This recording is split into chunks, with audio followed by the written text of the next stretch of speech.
Vallahi hammaga assalomu alaykum podpischilar. Sizlarga bir neni ko'rsatjekman. Nima deydi uni?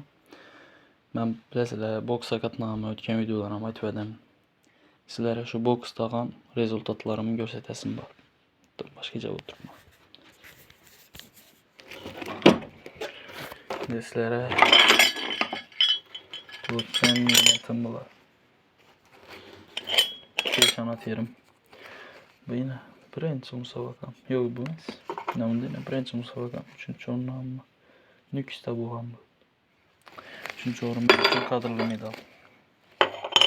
Bunday ikkinchi musobaqam. Ko'rishingiz mumkin. Bu esa Samarqandda o'tganman. Bu undan keyingi musobaqam. Bu ikkinchi o'rin. Kumush medal.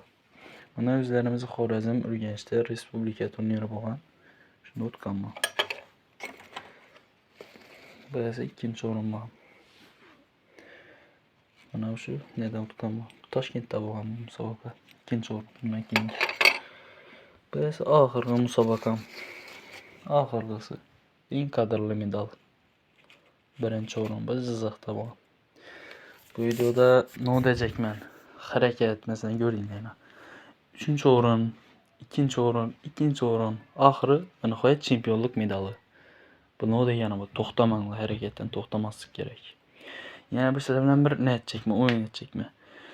24 soat ichida shu videoga nechalam obuna kelsa, men shunchalam arjimani aytaman. Davay ketdik gaz. Nechalam obunachi kelsa, 1000 tami, 10 000 tami farqi yo'q. Ko'payib ketsa, shu sizlarga katta video etib ko'rsataman. Hammaga xayr.